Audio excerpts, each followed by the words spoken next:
Kita masih akan melanjutkan bincang-bincang dengan epidemiolog dari Fakultas Kesehatan Masyarakat Universitas Indonesia, Triunis Miko Wahyono dan Ketua Kamar Dagang dan Industri DKI Jakarta Diana Dewi. Saya ke Pak Triunis dulu. Pak Triunis, ini ada dilema yang memang cukup besar bagi pemerintah, baik itu pemerintah pusat ataupun daerah terkait dengan pembatasan sosial berskala besar di tengah pandemi ini agar tidak memberikan efek negatif ke ekonomi masyarakat juga. Lalu apa kira-kira jalan tengah yang harus dilakukan oleh pemerintah pusat atau juga pemerintah daerah yang memiliki angka yang cukup tinggi terkait dengan kasus baru COVID-19-nya?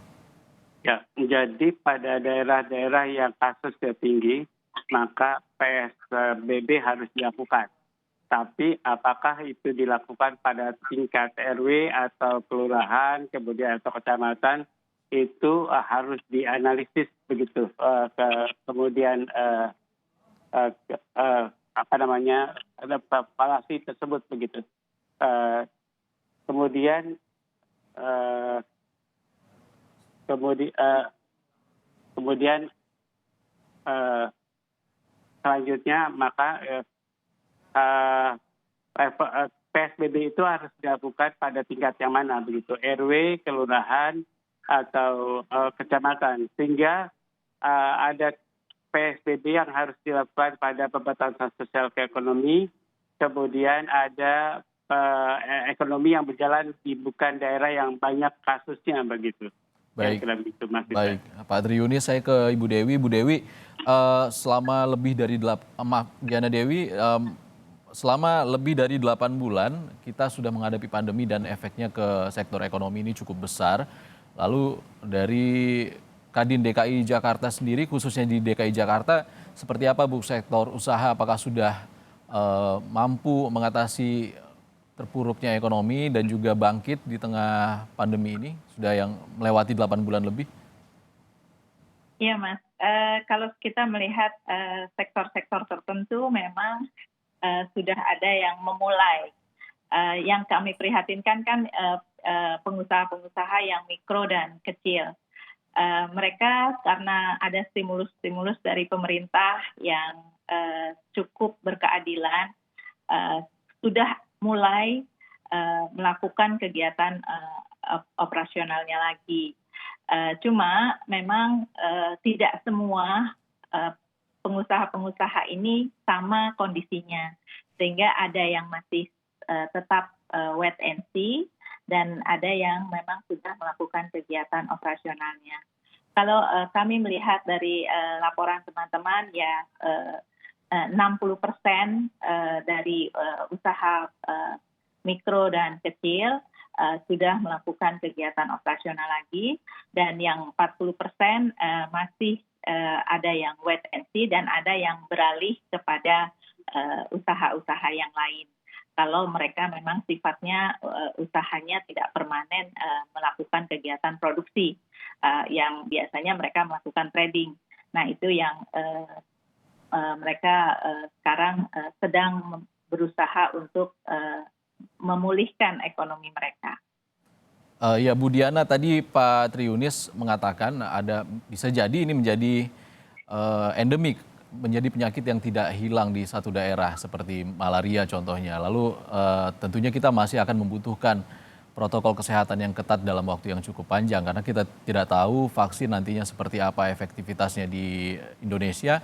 Lalu kira-kira apa yang bisa menjadikan kesenjangan antara penerapan protokol kesehatan yang ketat ini bisa dilakukan di seluruh sektor usaha dan juga masyarakatnya bisa untuk mematuhi protokol kesehatan di tempat-tempat usaha yang nantinya tentu saja harus diberikan solusi terkait dengan keberlangsungan usahanya, Bu. Ya, kami sih menyadari sekali Mas bahwa dibutuhkan adanya kesadaran full dari masyarakat. Nah, yang sekarang ini saya melihatnya bahwa masyarakat sebagian tadi yang sudah saya sampaikan, masalahnya mereka tidak merasa bahwa itu ada, pandemi ini ada, dan kelihatannya harus memang penindakannya yang harus lebih tegas lagi. Karena kalau tidak dilakukan seperti ini, mereka merasa bahwa oh ya sudah tidak ada penyakit lagi. Itu terjadi loh di masyarakat. Sekarang kalau kita melihat ke daerah-daerah lah yang tidak usah jauh-jauh di Jakarta saja.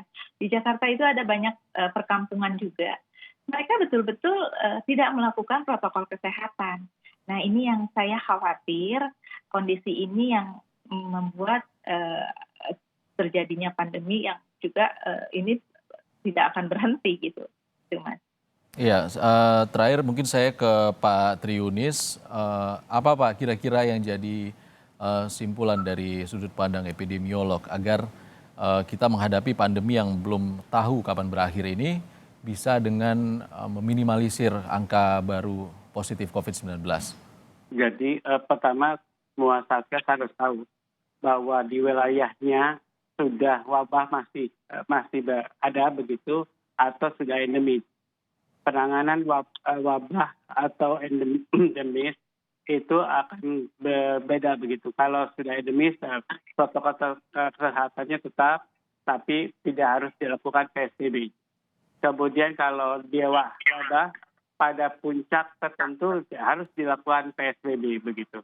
Jadi itu harus sama di semua satgas. Persepsi itu belum ada di satgas begitu. Jadi meskipun satgas nasional ya, saya sebagai anggota satgas nasional. Jadi persepsi itu harus sama.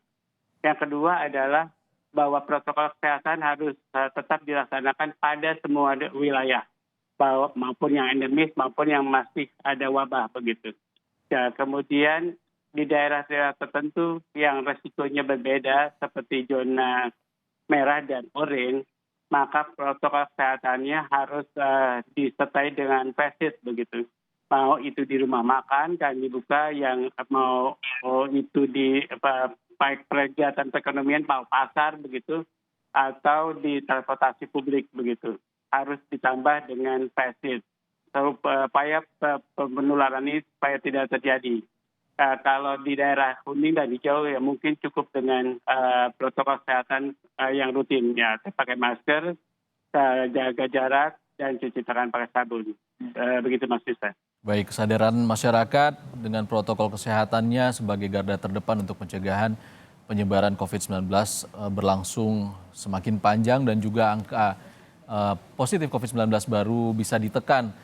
Itu juga akan berdampak terhadap ekonomi masyarakat di tengah pandemi ini. Seperti apa solusinya nanti akan kita tunggu dari pemerintah pusat ataupun pemerintah daerah. Dan kita berharap angka positif COVID-19 di Indonesia ini bisa dapat ditekan ke depannya. Terima kasih epidemiolog FKM UI Triunis Miko Wahyono dan Ketua Kadin DKI Jakarta Ibu Diana Dewi. Saudara, Sapa Indonesia Pagi